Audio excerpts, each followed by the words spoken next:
श्रियकान्ताय कल्याणनिधये निधयेतिनाम् श्रीवेङ्कटनिवासाय श्रीनिवासाय मङ्गलम्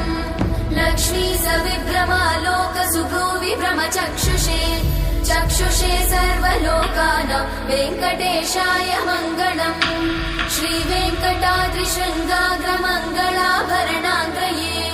मङ्गलानां निवासाय श्रीनिवासाय मङ्गलम् सर्वावयव सौन्दर्य सम्पदा सर्वचेतसां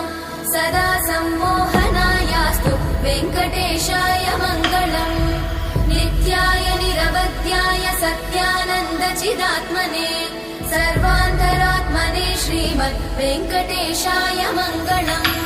स्वतः सर्वविदे सर्वशक्तये सर्वशेषिने